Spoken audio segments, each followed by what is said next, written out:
Subscribe करिए हमारे channel MJ classes को और बेल आइकन दबाना ना भूलें, जिससे आप हमारे लेटेस्ट वीडियो को आसानी से प्राप्त कर सकते हैं। फ्रेंड्स, मैं मोहन सेठ स्वागत करता हूँ आपके एमजे क्लासेस चैनल पर। दोस्तों, ये जो वीडियो बना रही है काफ़ी आपके लिए हेल्पफुल होगा और आगामी जो परीक्षा होंगी क्लास 12th की अगले साल, उसमें ये काफ़ी आपका हेल्प करेगा। ठीक है, और हम लोग ये एक टारगेट बना के चल रहे हैं कि ये जो वीडियो है ये आपके लिए काफ़ी हेल्पफुल रहेगा। और ये आप लोग भी एक टारगेट बना के चलिए कि अब की बार 90 पार। ठीक है, ताकि हम लोग को भी ये क्या है, इसका कुछ हेल्प मिले, आप लोग का सहयोग मिले। ठीक है, तो आज हम लोग जो टॉपिक पर बात करेंगे ये है अवकलन डिफरेंशिएशन। तो आज हम लोग इसी टॉपिक पर बात करेंगे कि ये सबसे पहले ये अवकलन होता क्या है। ठीक है, तो ये कैलकुलस का एक मोस्ट इम्पॉर्टेंट पार्ट है अवकलन। तो अवकलन को समझने के लिए सबसे पहले हम लोग कुछ चीज़ है उसको हम लोग समझते हैं, जैसे वेरिएबल। तो वेरिएबल जो होते हैं वो दो तरीके से होते हैं,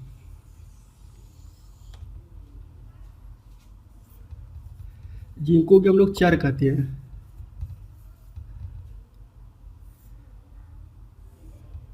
ये होता है डिपेंडेंट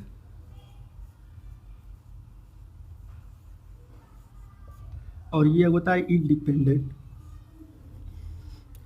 अभी इसको हम लोग एकदम अच्छे से एक्सप्लेन करेंगे, तभी उसके बाद डिफरेंशिएशन समझ पाएंगे। तो सबसे पहले डिपेंडेंट और इंडिपेंडेंट ये होता क्या है। तो यहाँ पर अगर हम लोग देखा जाए तो हम एक चीज़ लिख रहे हैं, यहाँ लिख रहे हैं कि y is depend on x। इसका मतलब अगर देखा जाए तो यहाँ पर इसका मतलब यही हुआ कि जो ये y है ये x पर डिपेंड कर रहा है।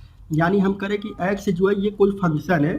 तो अगर इसको इसी तरीके से हम लोग एक और रूप में लिख सकते हैं कि जो y है इक्वल टू एफ एक्स। इसका मतलब कि ये एफ एक्स जो है ये फंक्शन है किसका, एक्स का फंक्शन है।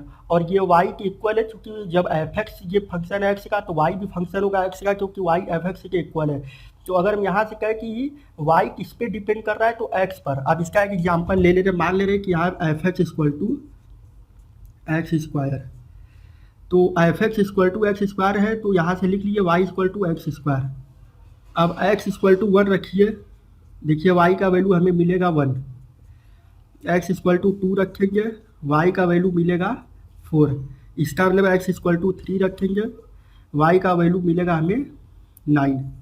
इसका मतलब कि x का वैल्यू अगर हम लोग डिफरेंट रखेंगे तो यहाँ से y का वैल्यू हमें डिफरेंट मिल रहा है। इससे हमें ये चीज़ पता चल गया कि अगर y equal to x square है और एक्स स्क्वायर को अगर बदलेंगे तो उसी हिसाब से कुछ न कुछ परिवर्तन हमारा y में जरूर होगा। तो यहाँ पर ये पता चल गया कि y x पर डिपेंड है, तो ये आपका हो जाएगा डिपेंडेंट और ये हो जाएगा इंडिपेंडेंट।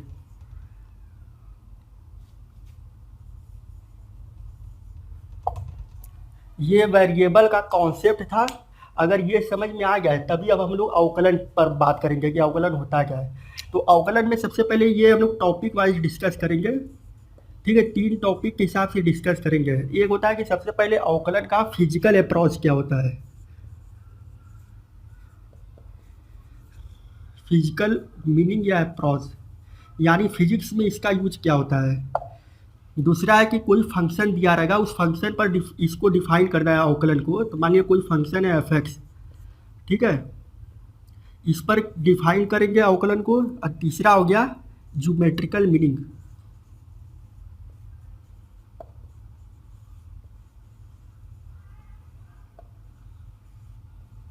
ऑफ डिफरेंशिएशन यानी अवकलन।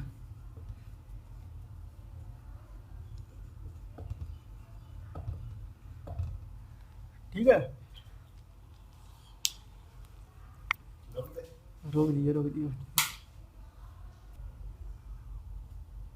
तो फ्रेंड्स, अब हम लोग वेरिएबल तो जान गए कि डिपेंडेंट और इंडिपेंडेंट वेरिएबल क्या होता है, लेकिन इन तीनों चीज़ को जानना बहुत ज़रूरी है। क्योंकि अगर अवकलन पढ़ना है तो सबसे पहले, हालांकि सबका उतना बेसिक यूज नहीं है, लेकिन फिर भी अगर जान जाएंगे तो आपके लिए ठीक रहता है। तो फिजिक्स में ज़्यादातर डिफ्रेंशिएशन का जो यूज है वो फिजिक्स में ही होता है। मैथमेटिक्स में केवल इस पर ढेर सारे क्वेश्चन आएंगे, वो फार्मूला बेस्ड क्वेश्चन रहेगा, यानी सूत्र हम लोग को याद रहेगा। अभी सभी सूत्र को हम इधर लिखवा देंगे, उसी के बेस पर सब क्वेश्चन सॉल्व करना रहेगा। तो फिजिकल मीनिंग होता है क्या, इस पर हम लोग थोड़ा सा डिस्कस करेंगे कि इसका भौतिक में यानी फिजिक्स में इसका क्या मीनिंग होता है, यानी इसको किस तरीके से यूज करते हैं। तो हम लोग मान लेते हैं थोड़ी देर के लिए एक ग्राफ बना लेते हैं, ये एक्स है, ये वाई को रिप्रेजेंट कर रहा है, ठीक है। हम यहाँ जानते हैं, मानकर चलिए एक एग्जाम्पल ले रहे हैं कि कोई कार है, ठीक है। ये कार है, ये कुछ समय में मान के चलिए हम लोग समय जो ले रहे हैं वो t इक्वल टू 1 आवर है, यानी 1 आवर में ये डिस्टेंस कितना ट्रेवल करेगी, 5 किलोमीटर। इसका मतलब कि ये जो कार है वो 1 घंटे में 5 किलोमीटर चलेगी, और दूसरे घंटे में भी 5 किलोमीटर चलेगी, तीसरे घंटे में भी 5 किलोमीटर चलेगी। यानी अगर यहाँ से हम लोग स्पीड निकालें तो ये हो जाएगा 5 किलोमीटर पर आवर। यानी इसकी जो स्पीड की अगर बात किया जाए तो 1 आवर में 5 किलोमीटर, दूसरे वाले 1 आवर में भी 5 किलोमीटर, तीसरे वाले 1 आवर में भी 5 किलोमीटर। इसका मतलब कि इसका जो ये स्पीड है ये आपका क्या है, कांस्टेंट है, यानी कहीं भी वैरी नहीं कर रहा है। ऐसा नहीं है कि पहले घंटा में 5 किलोमीटर, दूसरे घंटा में 8 किलोमीटर, डिस्टेंस जो है सेम है। तो अगर हम यहाँ से लिख लें, ये टाइम को दिखा रहा है, ये डिस्टेंस को, तो ये मान लीजिए 1 आवर है, ठीक है। 1 आवर में 5 किलोमीटर, 2 आवर में 10, 3 आवर में 15। इसका मतलब कि अगर हम लोग इसके हिसाब से ग्राफ खींचा जाए तो हमारा ये बन रहा है, ठीक है। इसको ऐसे बना देते हैं ताकि समझ में आ जाए कि किस पॉइंट पर कितना डिस्टेंस है, और यहाँ से एक स्ट्रेट लाइन खींचते हैं, ये इस पॉइंट से होकर जाएगा। ये स्ट्रेट लाइन ये दिखा रहा है, ठीक है, कि उसका जो स्पीड है वो हर जगह कांस्टेंट है, यानी उसका स्पीड जो है, इस कार की स्पीड कहीं भी वैरी नहीं कर रही, यानी चेंज नहीं हो रही है। तो इस हिसाब से जैसे हम लोग यहाँ पर लिखते हैं कि वेलोसिटी का जो फार्मूला लिखते हैं v इक्वल टू ds/dt, ये क्या दिखाता है v इक्वल टू ds/dt। इसका मतलब कि जो डिस्प्लेसमेंट है, कोई भी चली गई दूरी है, ठीक है, उसमें कितना परिवर्तन हुआ, किसके सापेक्ष, समय के सापेक्ष। The rate of change of displacement with respect to time is called the velocity. तो इस हिसाब से जो ये दूरी पर में परिवर्तन की जो दर है, किसके सापेक्ष, समय के सापेक्ष, वही हमारा वेग होता है, ठीक है। तो यही था इसका फिजिकल मीनिंग। ठीक इसी तरीके से जैसे हम लोग यहाँ पे रेट ऑफ चेंज निकाल रहे हैं, ठीक इसी तरीके से हम लोग अवकलन में भी यही करेंगे। लेकिन अवकलन में कैसे करेंगे, जब हम लोग फंक्शन पर डिस्कस करेंगे इस अवकलन को, तो पूरा यही चीज़, यही कॉन्सेप्ट पूरा इसमें लागू होगा। तो ये था फिजिकल मीनिंग, ठीक है। तो अब हम लोग यहाँ कोई फंक्शन है तो उस फंक्शन पर डिफ्रेंशिएशन को कैसे डिफाइन करेंगे, यही चीज़ है। तो इसके लिए हम लोग करेंगे क्या, तो फ्रेंड्स अब हम लोग बात करेंगे एफ के लिए। तो सबसे पहले ओरली समझ लेते कि यह अवकलन होता क्या है। तो अवकलन जो होता है ये एक प्रकार का एक प्रोसेस है, ये एक मेथड है। तो किस चीज़ का मेथड है कि कोई फंक्शन दिया रहेगा, ठीक है, उस फंक्शन में जो हमारा इंडिपेंडेंट वेरिएबल है उसमें हम लोग चेंज करेंगे, और उसी के रिस्पेक्ट में उस फंक्शन में कितना चेंज हो रहा है, ठीक है, उसी को हम लोग क्या कहेंगे, अवकलन कहेंगे, ठीक है। तो सबसे पहले हम लोग यहाँ पे देख लेते हैं मान लिया कि एक फंक्शन लेकर चल रहे हैं यहाँ पे y equal to F x, ठीक है। अब y equal to F x यह फंक्शन है जिसमें y हम लोग अभी उधर पढ़े थे कि y ये क्या है आपका, ये आपका डिपेंडेंट है, x इंडिपेंडेंट है। अब हम लोग करेंगे क्या कि ये जो एफ एक्स दिख रहा है, इस एफ एक्स में जो वेरिएबल x है इसमें हल्का सा चेंज करेंगे। तो जब इसमें हल्का सा चेंज करेंगे तो उसका इफेक्ट y पर पड़ेगा। तो उस हिसाब से अगर हम लोग मान कर चल रहे हैं कि अगर यहाँ पे जो फंक्शन हमारा एफ एक्स है, अब इसको मान कर चल रहे हैं कि ये जो x है इसमें हम लोग हल्का सा केवल एक चेंजेस कर रहे हैं। अब ये बन गया f x plus del x. तो अगर ये फंक्शन में जो वेरिएबल x है, अब उसमें हल्का से हम लोग परिवर्तन कर दिया x प्लस डेल एक्स, तो उस हिसाब से हमारा जो वाई है ये भी बदल जाएगा, वाई प्लस डेल वाई। तो यहाँ पे आप ये लिख लीजिएगा एक किनारे कि ये डेल वाई क्या है, डेल एक्स क्या है। तो जो डेल एक्स है ये दिखा रहा है, ठीक है, चेंज इन एक्स, अर्थात एक्स में परिवर्तन। और डेल वाई क्या दिखा रहा है, वाई में परिवर्तन।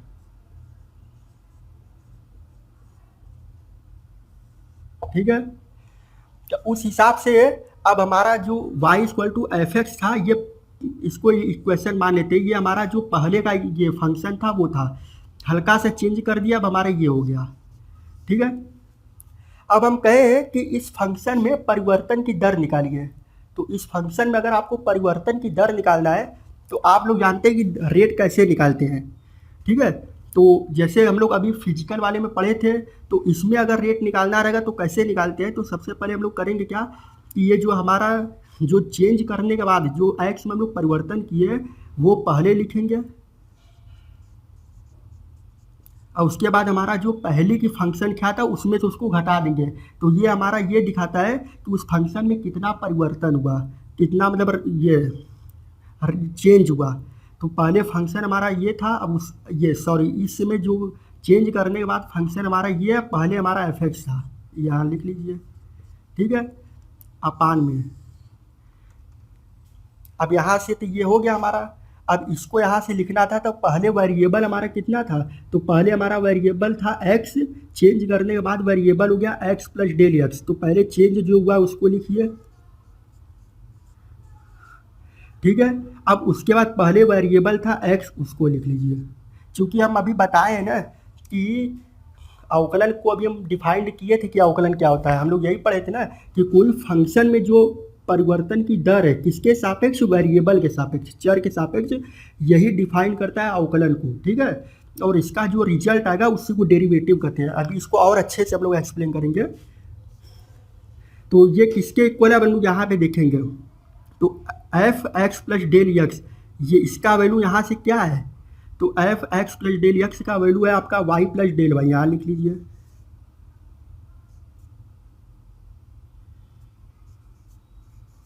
और एफ एक्स का वैल्यू यहाँ से आपका वाई, ये वाई लिख लीजिए। ठीक है, अपान में x plus del x minus x. ठीक है, तो इस हिसाब से अब यहाँ पे लिख लीजिए पूरा, ये जैसे है उसी तरीके से लिख लीजिए।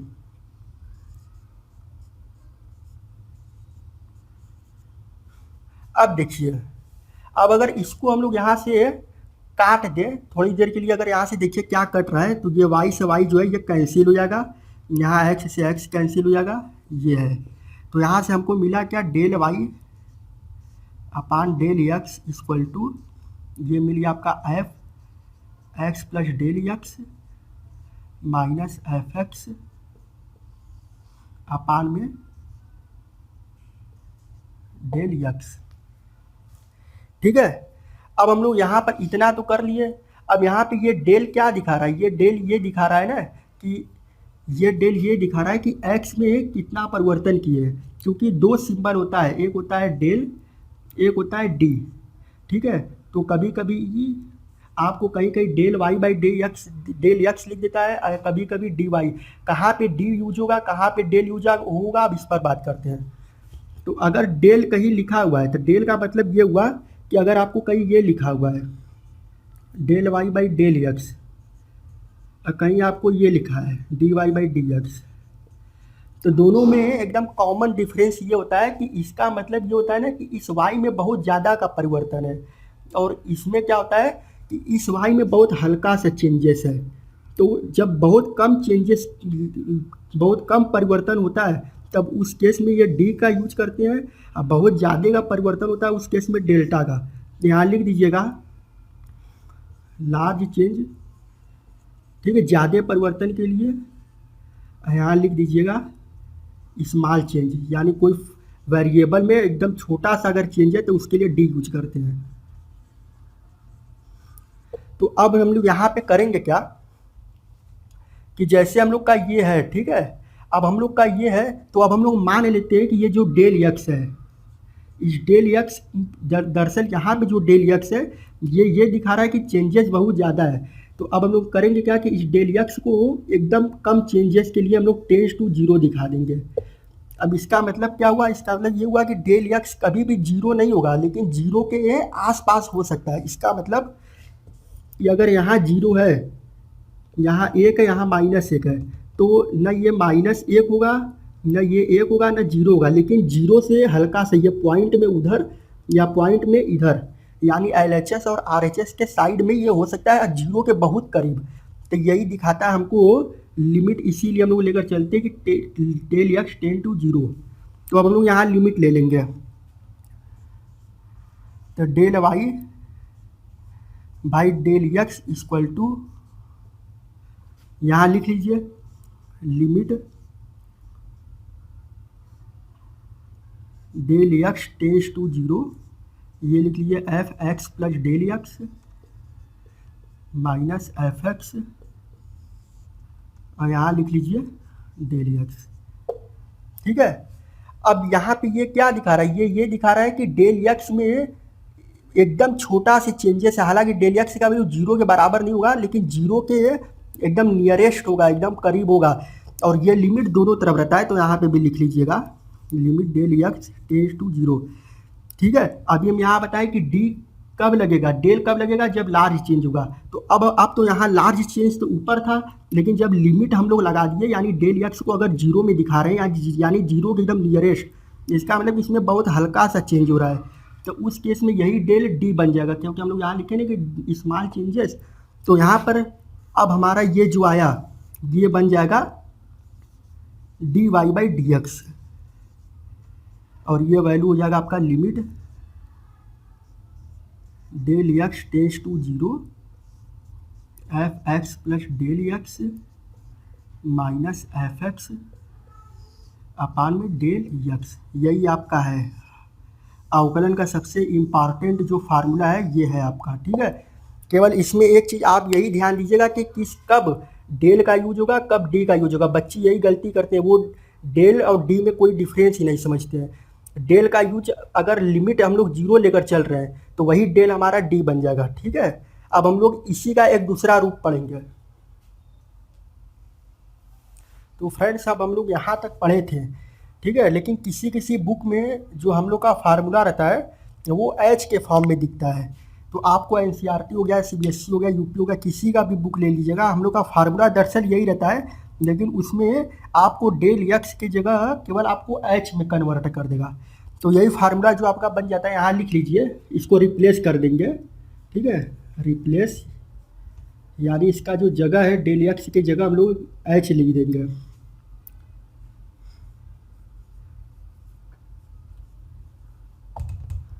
ठीक है, तो अब हम लोग का जो ये फार्मूला है, ये हो जाएगा d Y by D x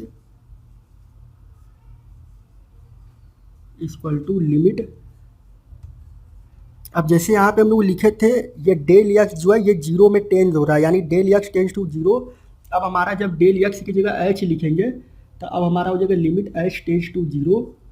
function था f x plus del x, तो एक्स प्लस डेल एक्स की जगह जो हो जाएगा एच माइनस एफ एक्स रहेगा ये अपान में, ये आपका था डेल एक्स। तो अब उस हिसाब से ये हो जाएगा एच। ये आपको बुक में देखने को मिलेगा, यानी बुक में जो रहता है वो आपका यही रहता है। दरअसल ये और जो इसके पहले हम लोग लिखे थे, दोनों सेम है। ठीक है, केवल उसमें किया क्या गया है, ये डेल एक्स को रिप्लेस कर देंगे हम लोग एच से। ये एक इसका फॉर्म है, क्योंकि हम लोग जितना भी सवाल हल करेंगे, ठीक है, उसमें इस फार्मूला का यूज होगा। अभी हम लोग कुछ फार्मूला है अवकलन का, उसको हम लोग इसको क्या है, इसी मेथड से, इसको प्रथम सिद्धांत कहते हैं, फर्स्ट प्रिंसिपल मेथड। लिख लीजिए यहाँ प्रथम सिद्धांत से। हालांकि ये सिलेबस में नहीं है, लेकिन फिर भी हम लोग इसको पढ़ेंगे। प्रथम सिद्धांत से अवकलन करना। अभी साइन एक्स का अवकलन, एक्स के पावर एन का अवकलन, ये सब हम लोग अभी इसी फार्मूला से इसको प्रूव करेंगे कि कैसे होगा। ठीक है, अब इसी का हम लोग सेकेंड फॉर्म देखेंगे। तो सेकेंड फॉर्म इसका क्या है, तो सेकेंड फॉर्म के लिए हम लोग करते क्या है कि जैसे ये आपका जो अवकलन है, y एक फंक्शन, इस फंक्शन का जो अवकलन है ये x के रिस्पेक्ट में था। अब हम लोग मान कर चल रहे हैं कि x के रिस्पेक्ट में न होकर कोई एक स्टेशनरी पॉइंट ले ले रहे हैं x इक्वल टू ए, ये एक पॉइंट है। अब इस पॉइंट पर हम कहें कि y का अवकलन क्या होगा, ये कैसे निकालेंगे? तो सबसे पहले ये तो हमको दिया ही है कि ये जो पॉइंट है ये x इक्वल टू ए, ये पॉइंट है। इसी पॉइंट पर अब हमको ये dy बाई डी एक्स निकालना है। इसका मतलब कि ये जो dy बाई डी एक्स यानी यहाँ पे जो हम लोग अवकलन कर रहे थे वो x के रिस्पेक्ट में कर रहे हैं। अब हम लोग क्या करेंगे कि उस पॉइंट पर उसका हम लोग दिखेंगे डिफ्रेंसिएशन कितना है। तो अब हम लोग यहाँ से करेंगे क्या कि अगर x इक्वल टू ए पर अगर इसको निकालना है, ठीक है, तो सबसे पहले करेंगे क्या कि ये x इक्वल टू ए यहाँ पर हम लोग लिख देंगे, जहाँ जाए तो यहाँ लिख लीजिए dy by D x equal to limit h tends to 0, ठीक है, f चूँकि यहाँ x इक्वल टू ए माने तो यहाँ लिख लीजिए a plus h minus f a upon में h, ठीक है। अब हम लोग अगर यहाँ से एक चीज़ हम आपसे कहें लिखने के लिए कि ये जो a प्लस एच है, अब हम लोग कहें कि अगर a प्लस एच को यहाँ मान लीजिए, ठीक है, माना a plus h equal to x. तो अगर a plus h equal to x लिखेंगे, हम यहाँ से कहें कि h का वैल्यू 0 में टेंस हो रहा है, यानी अगर यहाँ पे h का वैल्यू 0 रखें तो x a में टेंस होगा, जो कि यहाँ पर हम लोग माने थे स्टेशनरी पॉइंट। तो यहाँ से अगर इसको लिखेंगे h का वैल्यू 0 पुट करिए तो x जो है ये टेंस कर देगा a में। तो उस हिसाब से अगर इसको यहाँ लिखेंगे तो लिख लीजिएगा यहाँ लिमिट, ठीक है। अब यहाँ h टेंस टू 0 जब रखी दिए तो अब हमारा न्यू लिमिट जो नया लिमिट बना वो x टेंस टू a है। यहाँ लिख लीजिए x tends to a f, a plus h की जगह हम लोग माने x, लिख लीजिए एफ एक्स माइनस ये तो एफ ए रहेगा ये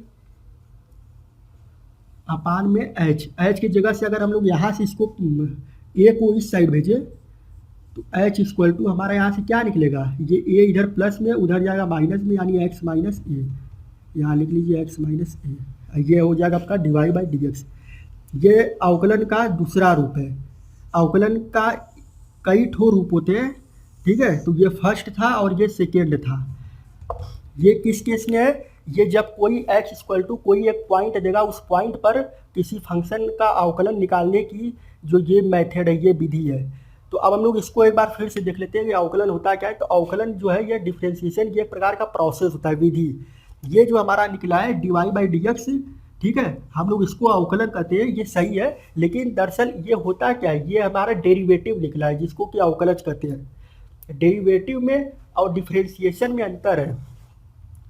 ये क्या दिखा रहा है, ये दिखा रहा है कि y क्या है, फंक्शन है जो कि x का है, ठीक है, और y x के सापेक्ष जो y का डेरिवेटिव उसको हम लोग बोलते हैं। जैसे मान लीजिए इसको ऐसे लिख दीजिए d by D x y, ठीक है। ये क्या दिखा रहा है कि d d x of y, इसको बोलते हैं ऐसे है d d x of y, लेकिन बहुत से लोग उसको डिवाई बाई डी एक्स बोल देते हैं, लेकिन इसको बोलते इसी तरीके से इसको पढ़ लिया कि d d x of Y.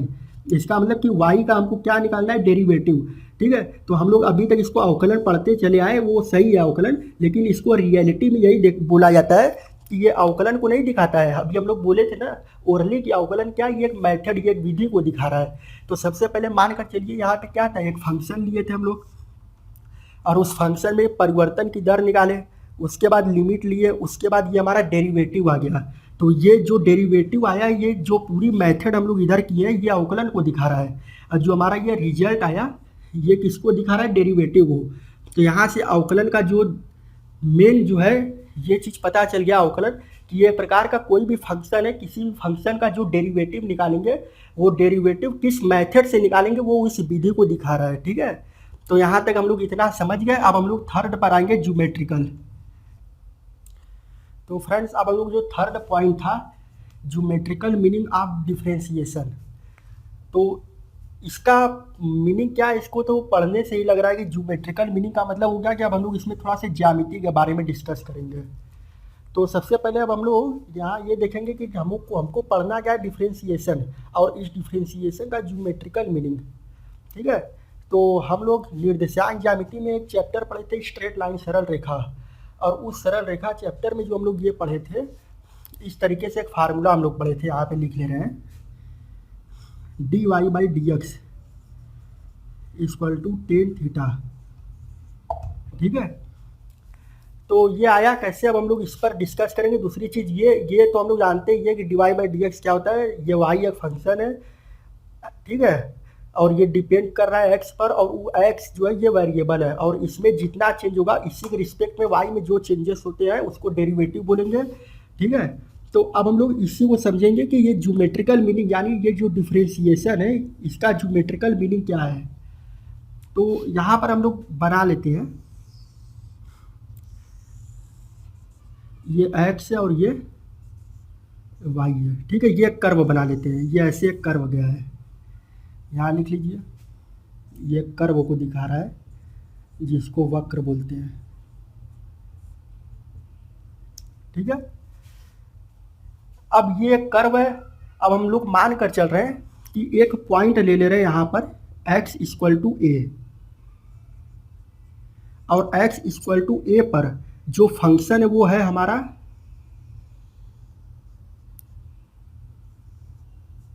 ठीक है एफ ए। अब हम लोग करेंगे क्या कि इस फंक्शन में, यानी जो एफ ए ये जो फंक्शन है, दरअसल ये फंक्शन एफ ए नहीं है, एफ एक्स है, लेकिन ये एक्स एक्सिस पर हम लोग एक पॉइंट लेकर चल रहे थे ए, अब वो x इक्वल टू ए है, इसीलिए x की जगह हम लोग a लिख लिए। ठीक है, तो भी तो ये फंक्शन का ही फंक्शन को ही शो करेगा। अब हम लोग करेंगे क्या, यहाँ से h थोड़ी सी इस फंक्शन में चेंजेस करेंगे। तो यहाँ से चेंजेस का मतलब कि थोड़ा सा h डिस्टेंस हम लोग इधर x की तरफ जाएंगे, तो ये हमारा हो जाएगा ये, इसको और इधर से बनाना चाहिए था, इसको हम लोग इरेज कर दे रहे हैं।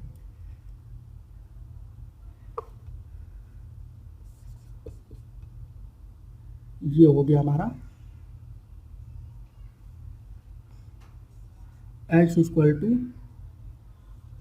ए प्लस एच। दरअसल ये जो ग्राफ हम बनाए, ये ग्राफ में ये काफ़ी दूर दूर है, लेकिन इसमें हमको एकदम मिनिमम चेंजेस करना है। तो उस हिसाब से ये लाइन काफ़ी दूर है, लेकिन ये आपको ग्राफ में देखने में लग रहा है कि ये लाइन इससे काफ़ी दूर है, लेकिन जब आप इसको बनाइएगा तो इस हिसाब से इसको यहाँ से ऐसे घुमा दीजिएगा ताकि ये जो है लगे कि हाँ इसके बीच की जो डिस्टेंस है वो काफ़ी कम है। तो यहाँ से ये जो डिस्टेंस है ये कितना है, एच है। जब ये एच है तो उस हिसाब से यहाँ से इसको ऐसे ड्रा कर दीजिए, ये भी एच होगा। ठीक है, अब देखिए x बराबर a पर आपका फंक्शन था एफ ए, तो जब यहाँ पर a से a प्लस एच हो गया तो जो हमारा फंक्शन है वो भी एफ ए से एफ ए प्लस एच हो जाएगा। ठीक है, अब हम लोग करेंगे क्या कि ये फंक्शन था एफ ए, ठीक है, उसमें चेंजेस कर दिए h, अब हमारा फंक्शन आ गया एफ ए प्लस एच। अब उस हिसाब से, ठीक है, इस हिसाब से अगर आपको ये लिखना होगा, ये हम कहें कि ये कितना होगा, तो आप यही कहेंगे कि F a plus h minus f ए, ये बोलेंगे। ठीक है, हम मान कर चल रहे हैं कि यहाँ से अब हम लोग क्या कर रहे हैं कि इस पॉइंट से, अगर हम कहें कि इस पॉइंट से आप एक टेंजेंट ड्रा करिए, ये पॉइंट से। ठीक है, तो इस पॉइंट से जो आप टेंजेंट ड्रा करेंगे, ये टेंजेंट जो आपका स्पर्श रेखा है ऐसे होकर जाएगा।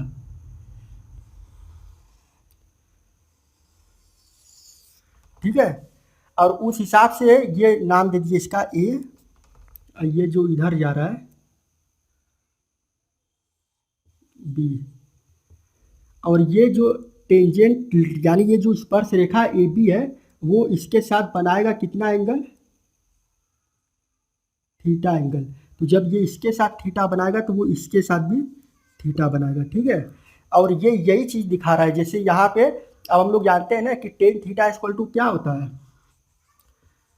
तो लाल बटा कक्का से अगर हम लोग देखा जाए तो लंब बटा आधार, तो यहाँ से देखा जाए अगर ये थीटा है, ठीक है, तो ये आपका लंब का काम करेगा, आधार तो एच है ही, तो यहाँ से ये लिख लीजिए f a plus h minus f a upon में एच।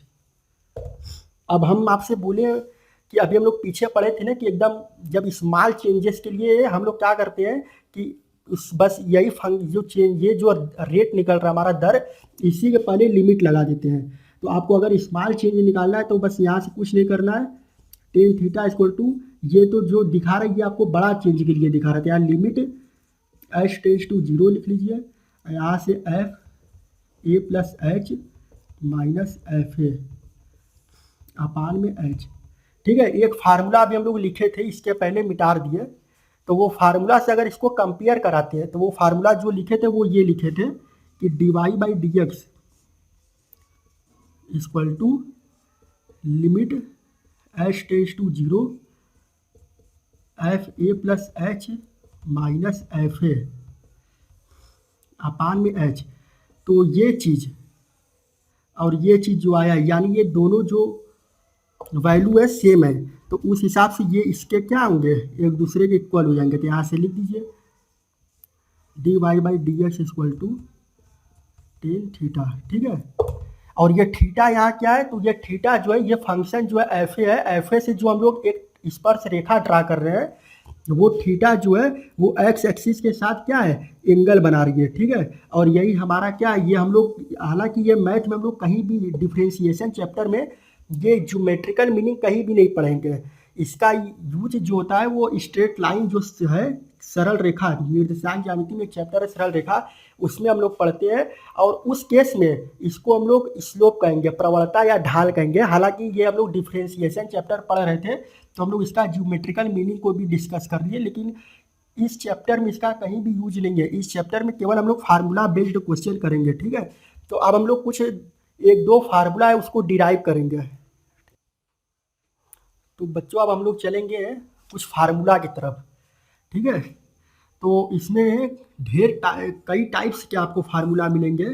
ठीक है, एक्सपोनेंशियल है, उसके साथ साथ कुछ इम्प्लिसिटी फंक्शन है, और उसके साथ साथ आपको कुछ ट्राइग्नोमेट्री फंक्शन है, इन्वर्स ट्राइग्नोमेट्री फंक्शन है। तो सबको हम लिखवा देंगे, चूँकि अगर हम आपको साइन का सिखा दे रहे हैं तो आप टेन कॉट कोसेक ये सब का अवकलन उसी मेथड से निकाल सकते हैं। तो सबसे पहले अब हम लोग यहाँ पे करेंगे क्या कि जो हम लोग एक फार्मूला भी डिराइव किए थे प्रथम सिद्धांत वाला, उसी से हम लोग साइन का अवकलन पूरा प्रूफ करेंगे और देखेंगे ये कैसे हुआ। अगर साइन वाला बता दे रहे हैं तो आप बाकी के जो 5 है tan cot sec cosec cos ये आप आसानी से कर लेंगे। तो चलिए यहाँ पे हम लोग मान लेते हैं ये एक फंक्शन था y equal to F x. ठीक है, और यहाँ जो है x के पावर n। तो यहाँ से अगर इसको लिखना है तो हम लोग जानते थे ना कि जो डेरिवेटिव होते हैं, डेरिवेटिव का जो सिंबल होता है वो यही होता है d Y by D x. ठीक है, और इसका अवकलन होता है n x के पावर में n माइनस वन। अब इसी को हम लोग प्रूफ करेंगे, क्योंकि बच्चे पूछेंगे कि इसका अवकलन n x के पावर में n माइनस वन क्यों हुआ। ठीक है, तो हम लोग एक फार्मूला जो पढ़े थे उसको यहाँ कॉर्नर पर लिख लेते हैं। तो ये यही था d Y by D x equal to limit h tends to zero. ठीक है, f x plus h minus f x upon में एच। एक चीज़ हम आप लोग को और बता रहे हैं, दरअसल ये जो डी बाई डी एक्स है इसी का एक और नोटेशन होता है, सिंबल होता है। तो जैसे आपको अगर ये लिखा हुआ है y बराबर एफ एक्स, हम क्या इसका अवकलन करिए तो y का जो अवकलन करेंगे तो उसका जो सिंबल होता है, संकेत, ये होता है डी बाई डी एक्स। ठीक है, और ये एफ एक्स जो है ना, अगर हम कहें कि कोई फंक्शन है, मान लीजिए y को तो आप लिख देंगे इस तरीके से, लेकिन अगर कोई फंक्शन एफ एक्स है इसका आप गए अवकलन करने के लिए तो बस कुछ नहीं करना है, वो फंक्शन उसी तरीके से लिख देंगे, उस पर डैश लगा देते हैं। तो ये एफ एक्स लिख कर बस कुछ नहीं करेंगे, इस पर डैश लगा दिए, यही आपका नोटेशन हो गया। तो इसका मतलब कि ये आपका इसके इक्वल भी हो जाएगा। ठीक है, एफ डैश एक्स का दोनों का मीनिंग सेम होता है, चाहे आप ये लिखिए चाहे ये लिखिए, आपका जो दोनों का अर्थ है, दोनों का जो मीनिंग है वो सेम रहेगा। तो अब हम लोग को इसी को प्रूव करना है। तो यहाँ से हमारा ये फंक्शन जो है वो आपका ये दिया हुआ है। ठीक है, तो इसी फार्मूला को हम लोग ध्यान में रखकर चलेंगे। तो फार्मूला को अगर ध्यान में रखकर चल रहे हैं तो आगे ये देखेंगे इस फार्मूला में कौन कौन से टर्म आ रहे हैं। तो सबसे पहले देखा जाए एफ एक्स, तो एफ एक्स का जो वैल्यू हमें दिया है वो एक्स के पावर n ये ऑलरेडी दिया हुआ है, एफ एक्स प्लस एच। तो यहाँ से x प्लस एच निकाल लेते हैं। तो अगर f x equal to x के पावर एन है तो यहाँ से निकाल दीजिए एफ एक्स प्लस एच, ये हो जाएगा x प्लस एच के पावर में एन। यानी इसी x को x प्लस एच के द्वारा क्या है रिप्लेसमेंट कर दिया, हो गया है। ये दोनों आपका आ गया। अब हम लोग उसी फार्मूला पर इसको पुट कर देंगे। तो यहाँ से लिख लीजिए F dash x, F x plus H है तो एफ एक्स प्लस एच जो है ये आपका, ये एफ एक्स प्लस एच की जगह यहाँ से आप लिख दीजिए एक्स प्लस एच के पावर में एन माइनस एफ एक्स की जगह हम लोग का ये यही तो दिया हुआ है फंक्शन, तो ये लिख लीजिए एक्स के पावर में एन, ठीक है। लिमिट एच, यहाँ पे हम लोग ये लिमिट नहीं लिखे हैं एच, इसको हम लोग यहाँ लिख लेते हैं। तो यहाँ लिख लीजिएगा f dash x equal to ये लिमिट एच टेंस टू 0। अब इसी को कुछ भी नहीं करना है, समझ लिए कि आधा से ज़्यादा ये सॉल्व हो गया है, केवल आपको इसको सॉल्व करना है। तो ये जो देख रहे हैं एक्स प्लस एच के पावर में एन, इसको हम लोग बाइनोमियल थ्योरम का फार्मूला अप्लाई करेंगे इस पर और देखेंगे क्या कॉमन हो रहा है क्या कट रहा है, उसके बाद एच का वैल्यू पुट कर देंगे, हमारा यही चीज़ आ जाएगा, ठीक है। तो इसके लिए एक्स प्लस एच के पावर में एन का ये बाइनोमियल थ्योरम हम लोग पढ़ चुके हैं, ठीक है। इस पर हम वीडियो भी बनाए हैं, तो उसमें हम लोग इस पर उस वीडियो में हम लोग काफ़ी विस्तार से पढ़े थे इसका हम लोग एक्सप्रेशन प्रसार। तो ये एक्स प्लस एच के पावर में एन जो है वो उसी फार्मूला से यहाँ पर जो उसका वैल्यू होगा पुट कर देंगे, ठीक है। तो यहाँ पर यहाँ लिख दिए f dash x limit h tends to 0। तो x प्लस एच के पावर में एन, ये द्विपद प्रमेय से इसका फार्मूला क्या होता है, तो सबसे पहले लिखिए यहाँ पे x के पावर में n plus n C 1, x के पावर में ये n में से 1 घट जाएगा, फिर h के पावर में 1 प्लस एन सी 2, एक्स के पावर में n माइनस 2, h के पावर में 2, ये कहाँ तक जाएगा h के पावर में n तक जाएगा, और ये आपका है माइनस x के पावर में n। जिसको ये फार्मूला नहीं समझ में आ रहा है वो बाइनोमियल थ्योरम का वीडियो ऑलरेडी मौजूद है, उस पर जाके देख लें, ठीक है ना। आइए नीचे लिख दीजिए एच। अब हम लोग यहाँ से करेंगे क्या, देखिए क्या इसमें कॉमन है क्या कैंसिल हो रहा है। तो सबसे पहले ये लिख दीजिए लिमिट एच टेंस टू 0। अब देखिए यहाँ पर ये x के पावर एन यहाँ पर पॉजिटिव में, यहाँ निगेटिव में, ये प्लस माइनस में है, डिफरेंट साइन है, कैंसिल हो जाएगा। दूसरी चीज़ देखेंगे तो यहाँ पर h है, यहाँ पर H2 है, आगे इसमें H3 आएगा, फिर H4 आएगा और ये लास्ट में HN है। तो हम लोग करेंगे क्या, H यहाँ पे कॉमन ले लीजिए, तो ये बचेगा आपका NC1 x के पावर में n माइनस 1, H तो बाहर हो गया है, प्लस NC2 x के पावर में n माइनस 2, एच एक एच बाहर हो गया तो यहाँ से एक एच बचा, plus dot dot dot dot H N minus 1, ये नीचे एच है, ये एच से एच जो है ये कैंसिल हो जाएगा। अब देखिए ये क्या है, एच टेंस टू 0, यानी एच का वैल्यू 0 इसमें पुट कर दीजिए। जब पुट कर देंगे तो यहाँ पे तो एच है ही नहीं, ये आपका हो जाएगा NC1 x के पावर में n माइनस 1, और यहाँ पर 0 पुट करेंगे तो ये पूरा 0, उसके बाद ये पूरा 0 हो जाएगा। इसको सॉल्व कर लिए, तो इसको जब सॉल्व करेंगे तो इसका जो वैल्यू है NC1 का वैल्यू जो है n आता है, और उसके बाद हो जाएगा आपका x के पावर में n माइनस 1, 0 का मतलब कुछ नहीं, ये एफ डैश एक्स लिख लीजिए, ठीक है। और हम अभी बताए थे कि इस एफ डैश एक्स को हम लोग ये भी लिखते हैं, तो यहाँ से लिख लीजिए dy by dx equal to N X के पावर में n माइनस 1, यही है, ये अवकलन का एक फार्मूला जो है ये प्रूफ हो गया। इस पर एक हम आपको अगर क्वेश्चन दे, कहे कि इस क्वेश्चन को करिए y बराबर x के पावर में 10, इसका अवकलन करिए। तो अवकलन का मतलब होता है कि x के रिस्पेक्ट में करेंगे, क्योंकि y क्या है x पर डिपेंड कर रहा है। तो यहाँ से लिख लीजिए dy बाई डी एक्स, अवकलन कर रहे हैं तो आगे ये तो लिखेंगे ही। फार्मूला में क्या है, तो सबसे पहले x के पावर में देखेंगे, उसको कंपेयर कराएंगे। यहाँ x के पावर में n है, यहाँ x के पावर में 10 है, यानी n अगर कंपेयर कराते हैं x के पावर n से, ठीक है, तो n इक्वल टू मिल गया हमको 10, और अवकलन का जो ये फार्मूला होता है, रिजल्ट यही होता है कि n फिर x के पावर में n में से एक कम हो जाएगा, तो n का वैल्यू यहाँ है 10, फिर x के पावर में 10 माइनस 1, ये हो जाएगा 10, x के पावर में 10 में से 1 जाएगा 9, यही आंसर। तो इस तरीके से जो छोटे छोटे क्वेश्चन है इस फार्मूले पर आपको इसी तरीके से मिलेंगे, ठीक है। और ट्राइग्नोमेट्रिक फंक्शन पर अगर चलेंगे तो उसमें 6 तो ट्राइग्नोमेट्रिक फंक्शन होता है, लेकिन इतना तो नहीं बता पाएंगे, लेकिन एक साइन एक्स वाला जो है इसको हम इसी तरीके से पूरा डिराइव करके बता दे रहे हैं, और बाकी के जो 5 है वो इसी बेस पर आप अपने से सॉल्व कर लीजिएगा। तो फ्रेंड्स अब हम लोग ये साइन एक्स वाला है जो है इसको भी हम लोग देख लेते हैं। तो यहाँ मान लीजिए आपको ये दिया हुआ है y equal to F x equal to sine x,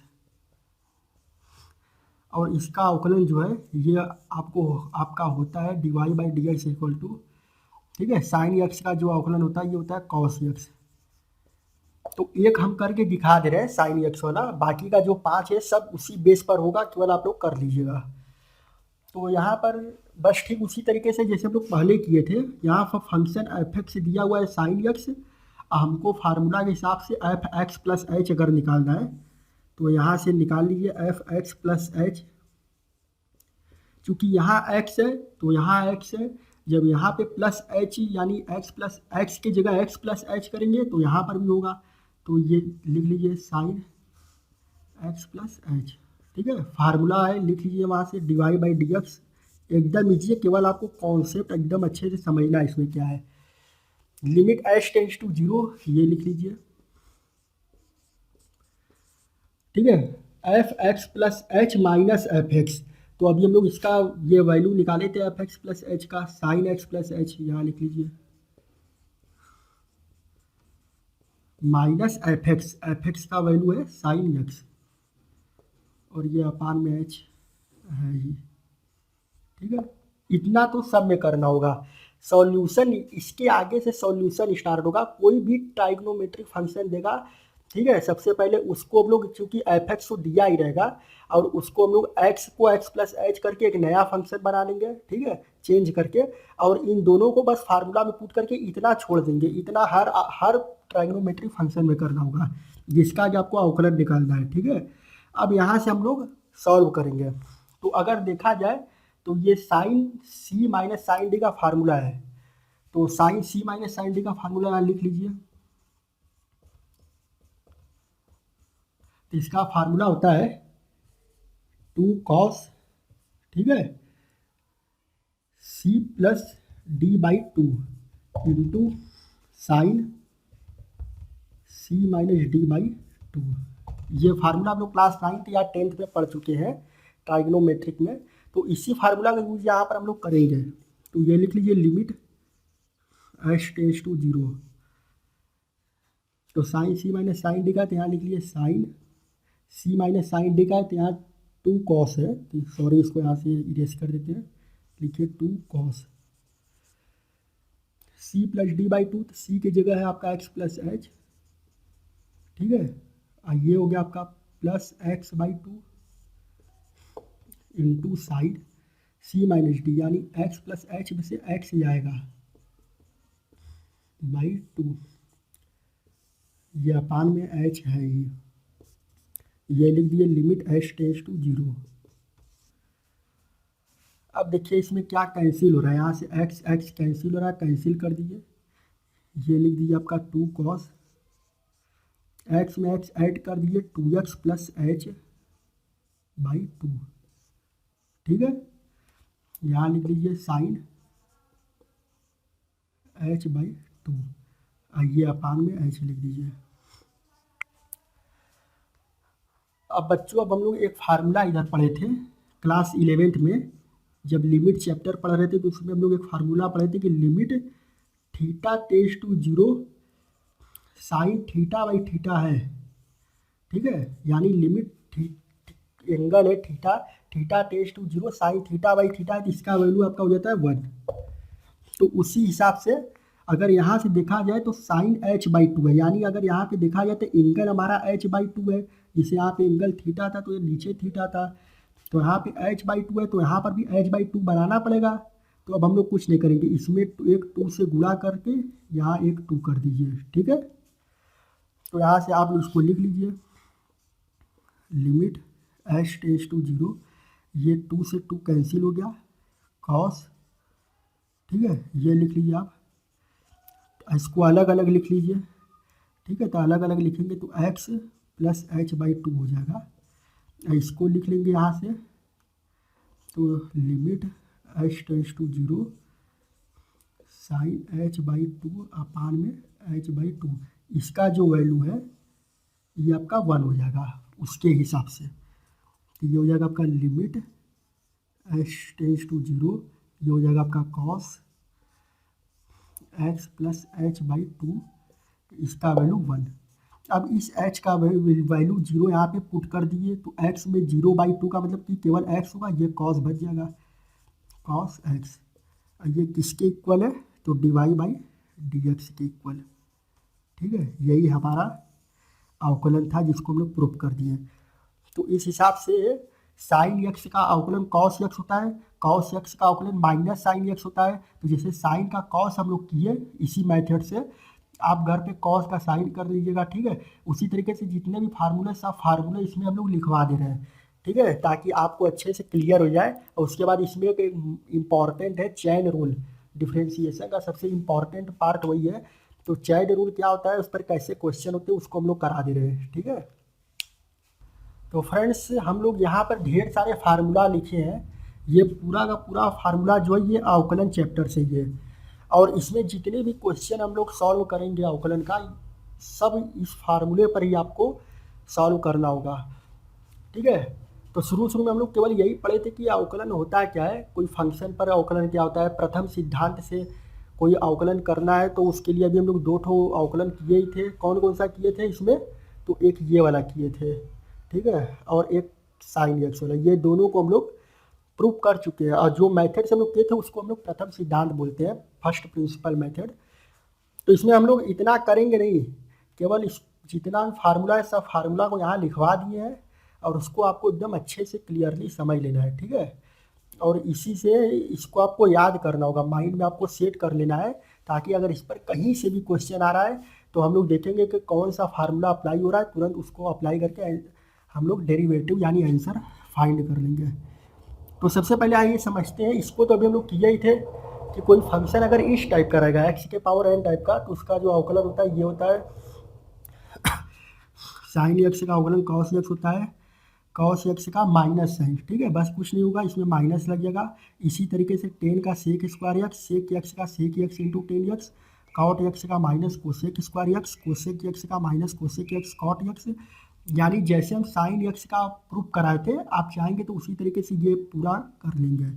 उसके बाद अगर कोई लॉग टाइप का दिया हुआ है, इस टाइप का कि लॉग है, उसके साथ साथ कोई वेरिएबल दिया हुआ है, चाहे एक्स स्क्वायर है, एक्स के पावर 2 है, ठीक है, 3 है, तो उसका भी हम लोग इसी तरीके से करेंगे। हालांकि नेक्स्ट वीडियो बनाएंगे तो उसमें हम इस सभी फार्मूले पर एक एक दो क्वेश्चन हम करा देंगे, ताकि आपका जो कॉन्सेप्ट अच्छे से क्लियर हो जाए। तो इतना याद कर लिए कि लॉग एक्स का अवकलन 1/x होता है, ई के पावर एक्स, इसको एक्सपोनेंशियल बोलते हैं। तो ई के पावर एक्स का जो अवकलन है वो ई के पावर एक्स होता है।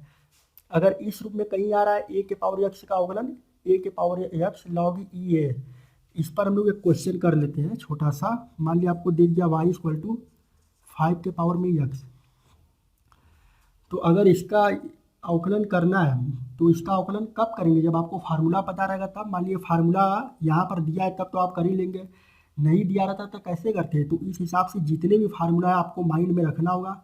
तो यहाँ पे आगे कंपेयर करेंगे, तो जैसे ए के पावर एक्स है तो यहाँ लिख लीजिए ए के पावर एक्स, तो यहाँ से ए = मिला क्या 5, तो ए के पावर एक्स का अवकलन होता है ए के पावर एक्स लॉग ई है। तो उसी तरीके से इसका अवकलन जब करेंगे हम लोग तो यहाँ हो जाएगा 5 के पावर में एक्स लॉग ई ए, तो ए की जगह हमारा 5 है, यही आंसर हो गया। तो अभी नेक्स्ट वीडियो में जितना भी क्वेश्चन है सब करा देंगे। इसका केवल आपको ये इसलिए बता रहे हैं कि ये सब फार्मूला जो है ये एक जगह रहेगा तो आपको ठीक रहेगा। तो इसको आप लोग लिख लीजिएगा, ये आपका हो गया लॉग एक्स का अवकलन ये। इसके बाद यहाँ से इनवर्स ट्राइग्नोमेट्री शुरू हो गया। तो इन्वर्स में क्या होता है कि साइन इन्वर्स एक्स का आपको याद करना पड़ेगा। कॉस में कुछ नहीं करेंगे, जो साइन का आएगा अवकलन बस उसी में माइनस लगा देंगे, ठीक है। इसी तरीके से टेन का लर्न करना पड़ेगा, कॉट में कुछ नहीं करेंगे, बस टेन वाला का जो आएगा रिजल्ट उसी में माइनस लगा देंगे। सेक का भी उसी तरीके से, कोसेक का भी। मान लीजिए कि प्रोडक्ट के फॉर्म में आ गया, ठीक है, यानी दो फंक्शन है, ये फर्स्ट है ये सेकेंड है, यानी दो फंक्शन को मल्टीप्लाई कर दिया है। उस केस में अगर इसका हम पूछे कि इसका अवकलन क्या होगा, तो उस केस में होता क्या है कि पहले वालों को जस्ट उसी तरीके से उतार देंगे जैसे है, और सेकेंड का अवकलन करेंगे। तो सेकेंड का अवकलन का मतलब कि यहाँ जी एक्स है, तो हम अभी बताए थे ना कि कोई भी फंक्शन है उसका अवकलन का जो सिंबल होता है कैसे लिखेंगे, बस उसी पर डैश लगा देते हैं। तो फर्स्ट उतार दिए जी एक्स का अवकलन यानी जी डैश एक्स, प्लस सेकेंड उतार देंगे उसी तरीके से फर्स्ट का अवकलन। इसका मतलब कि फर्स्ट इंटू सेकेंड का अवकलन प्लस सेकेंड इंटू फर्स्ट का अवकलन। अंश हर में क्या करेंगे, ये अंश है, ठीक है, ये हर यानी डिवाइड के फॉर्म में है। तब उस केस में क्या होगा, अंश उतार देंगे उसी तरीके से, हर का अवकलन माइनस हर उतार देंगे अंश का अवकलन अपान में हर का स्क्वायर, ठीक है। ये सभी पर अभी हम लोग क्वेश्चन सॉल्व करेंगे। यहाँ आपका दो फंक्शन है, जब वो दोनों फंक्शन ऐड रहेंगे या सब्ट्रैक्ट रहेंगे, यानी यहाँ पर हम लोग ये मल्टीप्लाई पढ़ लिए, डिवीजन पढ़ लिए, यहाँ एडिशन या सब्ट्रैक्शन का पढ़ेंगे। तो उस केस में होता क्या है कि अगर दो फंक्शन है, ठीक है, दोनों फंक्शन को अगर जोड़ रहे हैं या घटा रहे हैं, तो उस केस में होगा क्या कि उन दोनों का अलग अलग केवल हम लोग अवकलन कर देंगे। अब वो प्लस रहेगा तो प्लस का प्लस लिख देंगे, माइनस का माइनस, ठीक है। तो इस हिसाब से हो गया। अब इसमें हम लोग केवल दो चीज़ जो पढ़ेंगे, एक है पैरामेट्रिक फॉर्म और दूसरा है चैन रूल। तो चैन रूल पैरामेट्रिक फॉर्म जो अब इसी को हम लोग पढ़ेंगे, ठीक है। सब हम लोग पैरामेट्रिक समझेंगे कि पैरामेट्रिक में किस तरीके से अवकलन करेंगे। तो मान के चलिए यहाँ एक फंक्शन दिया है y इक्वल टू 5t और ये है x equal to psi T. इसको फाई बोलते हैं, इसको साई बोलते हैं। ये क्या दिखा रहा है, ये दिखा रहा है ना कि जो फाई है वो टी का फंक्शन है और साई टी का फंक्शन है। इसी को पैरामेट्रिक बोलते हैं। यहाँ जो टी है लिख लीजिएगा, जहाँ टी जो है ये पैरामेट्रिक है, ठीक है। और इसको हिंदी में प्राचलिक समीकरण बोलते हैं, ठीक है। यानी ये भी दो ठो प्राचलिक समीकरण दिया है, तब यहाँ से आपको D Y by D X ये निकालना है। तो D Y by D X कैसे निकालेंगे, तो सबसे पहले इतना ध्यान दीजिएगा कि इसमें तो कोई एक्स दिखाई नहीं दे रहा है। तो उस केस में हम लोग करेंगे क्या, क्योंकि y किसका फंक्शन है, ये y किस पे डिपेंड कर रहा है, तो y t पर डिपेंड कर रहा है। तो हम लोग जानते हैं ना कि जो t है वो इंडिपेंडेंट है। तो हम लोग जो ये निकालते हैं अवकलन जो करते हैं, यानी रेट ऑफ चेंज जो निकालते हैं वो इंडिपेंडेंट वेरिएबल के रिस्पेक्ट में निकालते हैं। तो अगर यहाँ से y है तो इसको लिख लीजिए डी वाई बाई, अब इसमें इंडिपेंडेंट वेरिएबल है t तो लिख लीजिए यहाँ डी टी, और ये हो जाएगा। ये दरअसल ये एक फंक्शन को रिप्रेजेंट कर रहा है, तो इसका अवकलन बस कुछ नहीं करेंगे, इसी पर डैश लगा देंगे, फाई डैश टी, ये हो गया हमारा। और इसमें अगर किया जाए तो अब इसमें हम लोग क्या कर रहे हैं, तो इसमें देखिए, अब इसमें जैसे यहाँ पे y डिपेंडेंट था t पर और यहाँ पर x डिपेंडेंट है t पर, और t दोनों में इंडिपेंडेंट ही है। तो यहाँ पर जैसे यहाँ पे y था तो D Y by D T लिखे, यहाँ x है तो लिख लिए D X by D T, ठीक है। और यहाँ पे ये जो फंक्शन है इसका अवकलन करेंगे तो साई ये डैश टी हो जाएगा, ठीक है। तो अगर हम आपसे पूछे कि इन दोनों को मिलाकर अगर आपको D Y by D X निकालना हो, तो अगर इन दोनों को मिलाकर D Y by D X निकालना है तो यहाँ से क्या करेंगे, ठीक है। तो अगर इसमें इससे भाग दे दे तो हमें D Y by D X पता चल जाएगा। इसका मतलब कि अगर ये D Y by D X है तो यहाँ लिख लीजिए ऐसे डी वाई बाई, ठीक है, ये डी टी इंटू, अब हम लोग करेंगे क्या, इसको ऐसे उल्टा कर देंगे। तो जैसे D X by D T यहाँ है तो इसको D T by D X कर दीजिए, और यहाँ से मिल जाएगा आपको ये D Y by D T का वैल्यू यहाँ से है phi dash T, D T by D X का जो वैल्यू है आपका साई डैश टी, ठीक है। यानी आपको अगर कहीं भी प्राचलिक इक्वेशन इस तरीके से दिया है तो आपका इंडिपेंडेंट वेरिएबल के रिस्पेक्ट में आगे अवकलन कर लीजिए और उसका यही फार्मूला है। ठीक है, इस फार्मूला पर अगर इसको रखेंगे तो यहाँ से जो डी टी है ये आपका कैंसिल आउट हो जाएगा, तो हमारा D Y by D X इसके इक्वल आ गया। ठीक है, तो इस हिसाब से हम लोग करेंगे। तो एक आपका बचा इसमें चैन रूल, इस पर एक क्वेश्चन भी हम करा देंगे चैन रूल पर।